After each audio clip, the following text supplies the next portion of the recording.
There's a new category of victims in Gaza: aid seekers.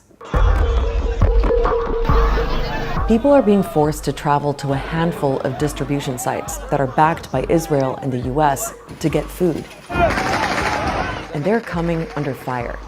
Mainly, it appears, from the Israeli military.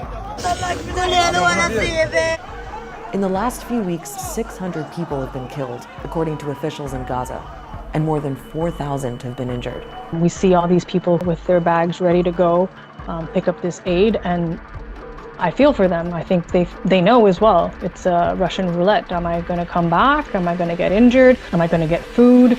So what's happening? Well, you've got a population of 2 million people who are starving.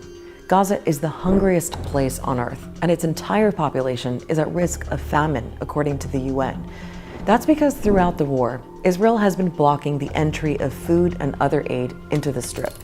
Earlier this year, there was a period of 11 weeks when no aid at all was allowed in.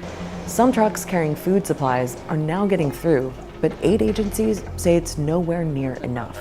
And people in Gaza are absolutely desperate. You're talking about tens of trucks per day, whilst the need in the Gaza Strip is 600 per day. So there's the issue of not enough food and aid getting in, but there's also another issue: how that aid is being distributed. Before, distribution was mainly handled by the UN, which coordinated with other humanitarian organizations. But Israel was always critical of that system and said aid was being stolen by Hamas, something the group denies. In late May, Israel brought in a whole new way of doing things. A new organization, backed by Israel and the US, started operating and took over the distribution of most of the food aid. It's called the Gaza Humanitarian Foundation, or GHF. It says it's an independent organization providing vital food aid. What is your understanding of what the GHF is actually handing out to people? Most of it's like flour, cans, and these kind of food. When we say food is not available, it's not just like a joke. It's a reality, because even markets, very few supplies which are still there, the prices are higher. The GHF says it's distributed nearly 40 million meals in its first month, although it's also said that people in Gaza desperately need more aid. Now, the GHF has been super controversial ever since it was set up. It works with private US military contractors. How it's funded isn't clear. And its first executive director quit because he said it wasn't possible for the GHF to abide by humanitarian principles of humanity, neutrality, impartiality, and independence. To our knowledge, they don't come with a humanitarian background, rather a military background. And unlike the UN, which used to have about 400 distribution sites across Gaza, the GHF, so far, has 4. And they're all in what are called red zones, which now cover most of Gaza. These are areas where the Israeli military is operating and where evacuation orders are in place for civilians. So people basically have no choice but to go into these particularly dangerous areas to try to get food, although there's no guarantee they'll get any. And the GHF sites are guarded by Israeli forces and private military contractors.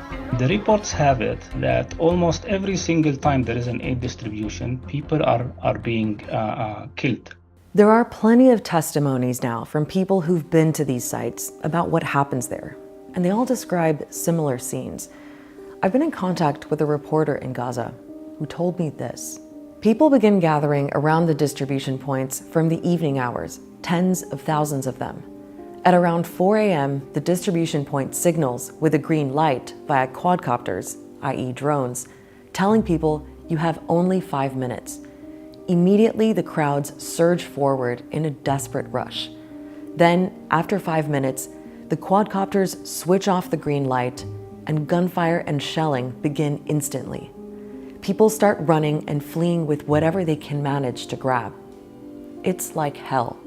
I spoke to several people who were there. Some were injured, others were killed. The scene is one of random, indiscriminate gunfire from every direction. The injuries we see are a lot of gunshot wounds, which they're quite traumatic. Today we saw one directly in the chest, so they arrived dead on arrival. A few times they've been shot to the head as well.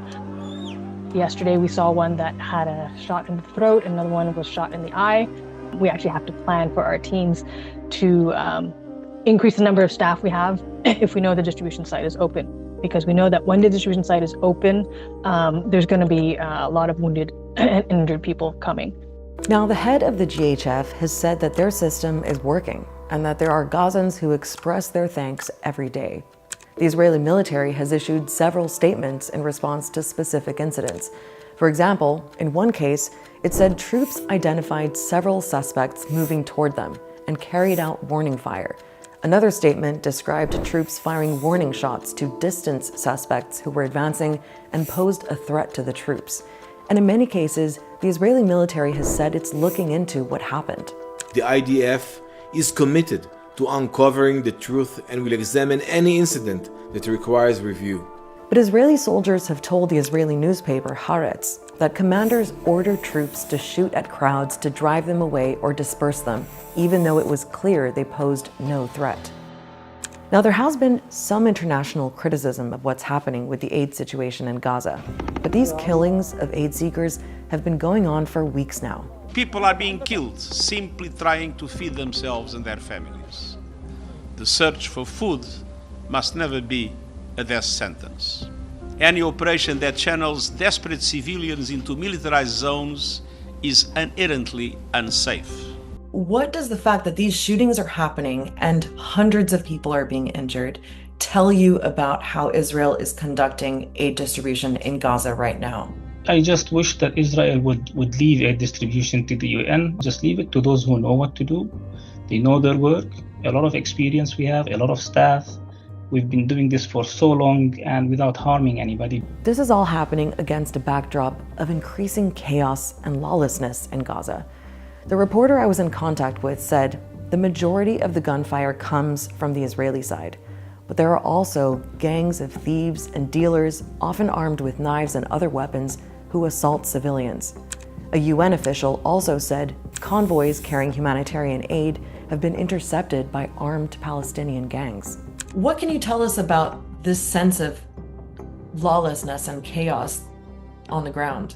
When you haven't eaten, for 3 months, your children are hungry, you will do anything to get food for them. So lawlessness or not, it's more like desperation. And what all these humanitarian groups are saying is that desperation can be alleviated if only Israel would let more aid in. For more than almost 2 years, we have been asking the international community for a simple thing. We just need safe, sustained humanitarian access to all areas of Gaza. And unfortunately, instead of opening the borders to allow the aid to get in, we are seeing people being injured, shot at, wounded, while they are waiting only to receive food and get this food for their children and families. At Start Here, we break down big international news stories. Check out our playlist to watch previous episodes.